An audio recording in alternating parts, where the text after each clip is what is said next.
Hey guys, welcome back to my channel. അങ്ങനെ good bad ugly എന്ന് പറയുന്ന പടം കണ്ടിരിക്കുകയാണ്. തലയുടെ പൂന്ത് വിളയാട്ടം തന്നെയാണ് ഓവറോൾ ഫുൾ പടം. എൻ്റർടൈൻമെൻറ്റ്, പക്ക ഫാൻ മൂവി, തറമാണ് സംഭവം.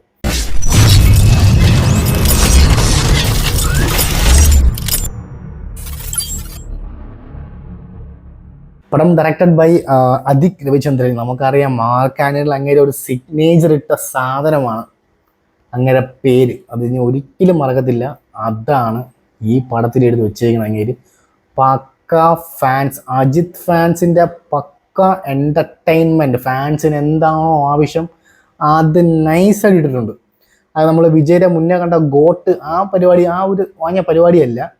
അങ്ങേരെ രീതി തന്നെ അങ്ങേരെ മാക്സിമം എഫേർട്ടുണ്ട്. ആ സൈസ് നമുക്ക് ട്രെയിലർ കാണുമ്പോൾ നമുക്ക് മനസ്സിലാവും. അങ്ങേരെ പല ലുക്കും, ആ എല്ലാ ലുക്കും ഒന്നിനൊന്നും മെച്ചവും ക്യാരക്ടറിന് സൂട്ടാവുകയും ചെയ്തിട്ടുണ്ട്. അതാണ് ഈ പടത്തിൻ്റെ ഏറ്റവും വലിയ ഹൈലൈറ്റ്. സ്റ്റോറിയൊക്കെ നിസ്സാര സ്റ്റോറിയാണ്, പക്ഷെ എടുത്ത് വച്ചേക്കണുണ്ടല്ലോ വേറെ ലെവലിനടുത്ത് വെച്ചിട്ടുണ്ട്. വേറെ ലെവലിൽ തിയേറ്ററൊക്കെ എന്ത് ഓളം, അതായത് നമുക്ക് മനസ്സിലാവും അവർ എൻജോയ് ചെയ്യുന്നുണ്ടോ. അപ്പോൾ എനിക്ക് അത് സത്യമാണ്, ഞാൻ പോലും കട്ടയ്ക്ക് എൻജോയ് ചെയ്തിരുന്ന പടം കണ്ടേ. അത്ര എനർജി ആയിരുന്നു, അത്ര എനർജി. രാത്രി 12 മണിക്ക് ഷോ കാണുമ്പോൾ എങ്ങാനും അങ്ങോട്ടോ ഇങ്ങോട്ടോ നമുക്ക് പടം പോയി കഴിഞ്ഞാൽ അവിടെ കിടന്നുറങ്ങും. പക്ഷെ ആ background score GV Prakash Kumar, എൻ്റെ അമ്മ മാരക ഐറ്റം. അങ്ങേര് മാരക ഐറ്റം. എൻ്റെ അമ്മ എന്ത് ബാക്ക്ഗ്രൗണ്ട് സ്കോർ വെച്ചേക്കണം. കിട്ടില്ല ബാക്ക്ഗ്രൗണ്ട് സ്കോർ, സെറ്റ് സാധനം. ആ പഴയ പാട്ടിനൊക്കെ റീമേക്ക് ചെയ്ത് എൻ്റെ അമ്മേ നൈസ്. പിന്നെ ഇതെടുത്തു പറയേണ്ടത് അർജുൻ ദാസ്. എൻ്റെ അമ്മേ, അജിത്തിനേക്കാൾ ഒരു പടി മുന്നിലാണ് അർജുൻ ദാസ് എന്ന് എനിക്ക് കണ്ണടച്ച് പറയാൻ പറ്റും. അത്ര കിട്ടലും പെർഫോമൻസ് അജിത് കുമാർ, അത്ര സെറ്റ് പെർഫോമൻസ് ആയിരുന്നു അർജുൻ ദാസ്. സെറ്റ് സാധനം. എൻ്റെ അമ്മച്ചി, അങ്ങനെ കൊണ്ട് കോമഡിയൊക്കെ ചുമ്മാ ചെയ്യാൻ പറ്റും. ചുമ്മാ അത് മാസ് കാണിച്ച് തന്നെ കോമഡി ചെയ്യാൻ പറ്റുന്ന സാധനം ഉണ്ടല്ലോ. അയ്യോ, സമ്മതിച്ചു കൊടുത്തു.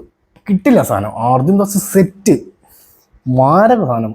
പിന്നെ തൃശയുണ്ട്. തൃശയെക്കുള്ള അവന് വെറുപ്പിയിലൊന്നും ഇല്ല കേട്ടോ. സത്യം പറയണ ഒരുപാട് ഓവർ വെറുപ്പിയിൽ അങ്ങനത്തെ ഒരു സാധനമില്ല. പടം അങ്ങ് കണ്ടുണ്ടല്ലോ, അങ്ങ് ചിരിച്ചും കൈയടിച്ചും ഇരുന്ന് പടം കാണാം.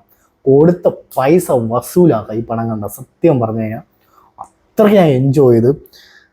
പിന്നെ ക്യാരക്ടേഴ്സ് പറയുമ്പോൾ സുനിലുണ്ടോ, സുനിലൊക്കെ കട്ട സെറ്റാണ്. പിന്നെ തൃഷ, അജിത്ത്, പിന്നെ മറ്റേ സലാറില്ല, അതായത് നമ്മുടെ റീസെൻ്റ് എമ്പുരാനിൽ പൃഥ്വിരാജിൻ്റെ യങ് പോർഷൻ ചെയ്ത പയ്യനെ പേര് ഞാൻ മറന്നുപോയി. ആ പുള്ളിക്കാരനുണ്ട് ലൈക്ക് മോനായിട്ട് അജിത്തിൻ്റെ. നൈസ്, നല്ല സ്റ്റോറി ഉണ്ടായിരുന്നു, ഇമോഷണൽ, ആക്ഷൻ എല്ലാം ചെയ്തൊരു കോംബോ എൻ്റർടൈൻമെൻറ്റ് പാക്ക് തന്നെയായിരുന്നു പടം. അടിപൊളി സിനിമ. ഞാൻ കട്ടയ്ക്ക് എൻജോയ് ചെയ്ത്. എന്താ പറയുക, ജോളിയായിട്ട് പോയി പടം കാണാം. ജോളിയായിട്ട് ഫാമിലിയായിട്ടൊക്കെ കാണാം, കുഴപ്പമൊന്നുമില്ല. പക്ഷേ ഫ്രണ്ട്സായിട്ടൊക്കെ പോയാൽ പക്കാ ജോളി. പോളിസ് സാധനം എന്ന് പറഞ്ഞാൽ പോളിസ് സാധനം. കിടിലം, മസ്റ്റ് വാച്ച് ഇൻ തിയേറ്റർ. പൊളിച്ചടിക്കട്ടെ. എന്ത് സിനിമയല്ലേ. അജിത്തിനൊക്കെ എത്ര നാളെ സത്യം പറഞ്ഞാൽ കണ്ടോ. കുറേ തങ്കച്ചി പാസം, മറ്റേ പാസം, മറച്ച പാസം നമുക്ക് കഴിഞ്ഞ് ഇതാണ് അജിത്ത്. ഇങ്ങനെ വേണം അങ്ങനെ കാണാനായിട്ട്. സത്യം പറഞ്ഞു കഴിഞ്ഞാൽ വെരി ഹാപ്പി. പൊളി പടം ധൈര്യമായിട്ട് പോയി കണ്ടോ തിയേറ്ററിൽ. സെറ്റ് പടം. ഓക്കെ, അപ്പം ചാനൽ സബ്സ്ക്രൈബ് ചെയ്യുന്ന കാര്യം ഒന്ന് ആലോചിക്കുക. സൈൻ ഓഫ് ഫ്രം KC എല്ലാം ആവട്ടെ. ബൈ.